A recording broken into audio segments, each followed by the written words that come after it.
नमस्कार विद्यार्थियों, मैं दयंत पारिक स्वागत करता हूं आपका जीके बाय डीके चैनल पर। विद्यार्थियों, परीक्षा का अंतिम दौर चल रहा है, यही बोल सकते हैं आपकी तैयारी का अंतिम दौर है। सही दर तो यही है, लेकिन यहाँ एक बहुत महत्वपूर्ण बात आती है और वो यही कि मैं बोलूँगा कि वही समय चल रहा है जो विश्वामित्र का था, और उस विश्वामित्र की उस तपस्या के दौर में जब मेनका आती है और उस समय आकर के उस तपस्या को भंग कर देती है। कुछ कुछ प्रतियोगियों के साथ ऐसा ही होता है। अब आप कहोगे सर हमारे पास कहाँ मेनका, नहीं मैं ये नहीं करा, मेरा विषय समझिए आप।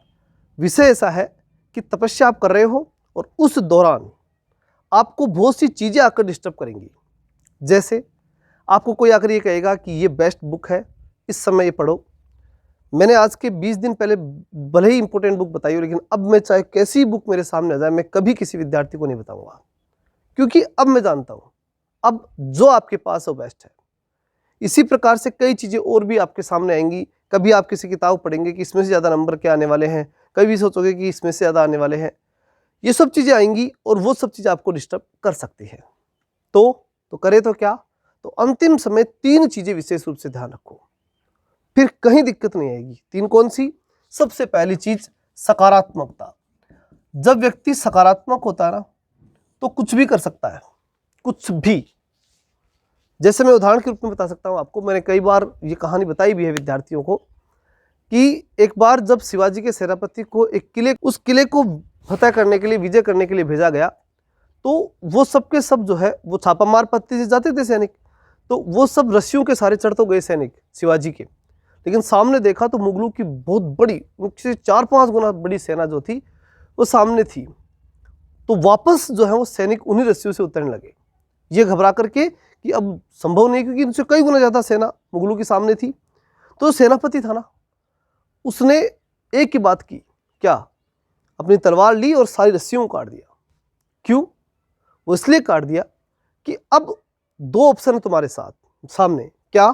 या तो यहाँ से कूद के मर जाओ या फिर लड़ के मर जाओ। अब सकारात्मकता जागेगी। अब कोई ऑप्शन नहीं है ना, अब लड़ो यानी जीतो। अब तुम जब आखिरी स्टेज में आ चुके हो, लड़ना मरना मारना है, तो फिर उस स्थिति में कुछ नहीं है। और वो किला शिवाजी ने जीता था। ये बहुत बड़ी बात है, क्योंकि जब पीछे की तरफ ऑप्शन नहीं बचते ना, तो व्यक्ति सब कुछ करने के लिए तैयार रह जाता है। तो इसलिए सबसे पहली बात, पॉजिटिव होइए, आपने तैयारी की है, सकारात्मक रहिए। सामने कितने सैनिक हैं, कितनों से लड़ना है, कितने प्रतियोगी हैं, सब चीज़ें भूल जाओ। महत्वपूर्ण यह है कि तुम्हारे पास पीछे कोई रास्ता नहीं है, आगे जाना है, परीक्षा देनी है, और देनी है तो मजबूती से दो, पूरी तैयारी के साथ दो, पीछे बिल्कुल मत हो। लड़ना है तो लड़ना है, अब इसमें पीछे नहीं होना। परीक्षा देनी है तो पूरी तैयारी के साथ दो, सकारात्मक होकर दो कि ना सिलेक्शन होगा, फिर देखा जाएगा जो होगा।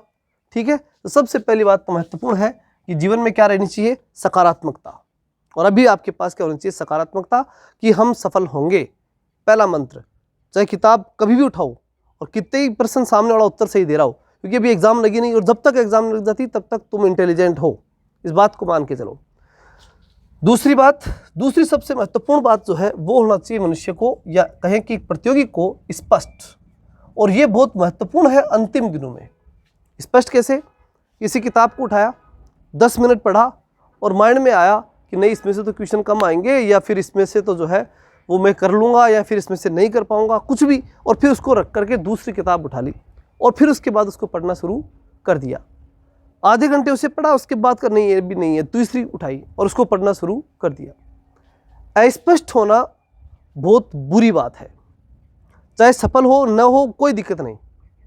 व्यक्ति जब कार्य करे ना, तो बहुत स्पष्टता होनी चाहिए कि मैं कर रहा हूँ, और उसको पूरे जोश, पूरे मन, लगन और बिल्कुल स्पष्टता से करना है कि मैं ये कर रहा हूँ और यही करूँगा। यानी सुबह उठो, तय कर लो कि मुझे आज ये किताब पढ़नी है और यही पढ़ूंगा, उसके अलावा कुछ नहीं पढ़ना, तो बस फिर मत पढ़ो। फिर चाहे कुछ भी आ जाए सामने से, पढ़ना है बस, ठीक है, बिल्कुल एकदम स्पष्ट। ये दूसरी बड़ी बात होनी चाहिए। और तीसरी और अंतिम बात होनी चाहिए संतोष। ये 3 स है ना, ये प्रतियोगी के अंतिम समय के लिए बहुत बड़ी चीज होते हैं। संतोष कैसे? अब एक मित्र आया आपके पास, वो लेके आ रहा है कोई गाइड और कुछ क्वेश्चंस या कुछ टेस्ट सीरीज या कुछ और कि भाई देखो कितने शानदार क्वेश्चन इसके, और इसमें तो बहुत बढ़िया मैटर है, अंतिम समय जाते समय इसे देख जाना चाहिए अपने को, ये बहुत इसमें से प्रश्न पढ़ेंगे। या फिर कोई और कह दे कि यार देखो ये यूट्यूब पे बहुत बढ़िया मास्टर पढ़ा रहा है और इसके अंदर तो क्वेश्चन खूब आ रहे हैं और ये तो बहुत मैटर कवर करा रहा है, इसको ही पढ़ लेना चाहिए। नहीं, संतोष कर लो। अब जो तुमने पढ़ रखा है, जो तुम्हारे पास है और जो पढ़ना आपने तय कर लिया है, अब जितना होना था हो गया, बस उसको कंप्लीटली वापस देखना है, पूरी मजबूती से देखना है, ढंग से देखना है, जो पढ़ा है उसी को कवर करना है, नया कुछ नहीं पढ़ना है, बिल्कुल संतोषी हो जाना है, जो पढ़ा है ना उसमें संतुष्ट, इसी को तैयार करना है बस। अब मैं तो यही पढ़ूंगा।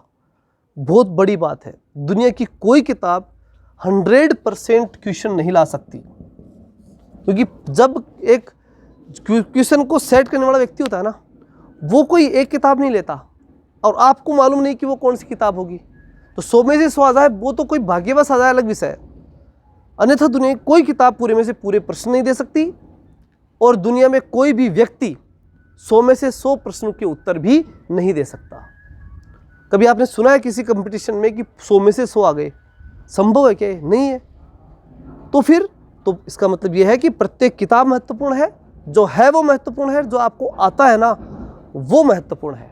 इसलिए आपको आना चाहिए, जो है वो आना चाहिए, जो आपने पढ़ रखा है वो आपको आना चाहिए, बस हो गया। फिर जो होना है वो देखो ये आपके हाथ में बिल्कुल नहीं है, परिणाम आपके हाथ में बिल्कुल नहीं है। ये गारंटी कभी मत करना कि परिणाम है, मेहनत आपके हाथ में है, ठीक है ना, ये पक्का है, मेहनत आपके हाथ में है। और जब मेहनत आपके हाथ में, तो परिणाम सकारात्मक ही आने हैं, नकारात्मक क्यों आएंगे? सोचो ही मत नकारात्मकता के बारे में, और फिर आएगा तो देखेगा जाएगा। इसलिए सबसे बड़ी बात होती है संतोष, जो है उसे मजबूती से तैयार करो और किसी बहकावे में, किसी इधर उधर के आने के कंफ्यूज मत हो लास्ट में। ये अंतिम समय में जो मैं 5-7 मिनट की आपको वीडियो दे रहा हूँ, इन वीडियोस के माध्यम से आपको मोटिवेशन मिले, गाइडेंस मिले, यही मेरा टारगेट रहेगा। मैं इन दिनों पढ़ाऊंगा तो नहीं आपको 5-7 दिन, लेकिन मोटिवेट निश्चित रूप से करता रहूँगा, ठीक है। और आपकी जो भी कमियां अन्य विद्यार्थियों के माध्यम से आपकी या और जो विद्यार्थी में कमी हो सकती है, मुझे मालूम पड़ेगी, मैं निश्चित रूप से उसके संबंधित जो भी मेरे से समाधान हो सकेगा वो मैं आप तक पहुंचाने का प्रयास करूंगा। और भी कोई आपको प्रॉब्लम दिख रही है पढ़ाई के संबंध में, निश्चित रूप से कमेंट करें। उनके संबंध में मेरे से जितनी क्षमता ईश्वर ने मुझे दी है उसके अकॉर्डिंग मैं जितना हो सकेगा हल आप तक पहुँचाने का प्रयास करूँगा। चलिए मिलते हैं नेक्स्ट वीडियो में, तब तक के लिए जय हिंद, जय भारत।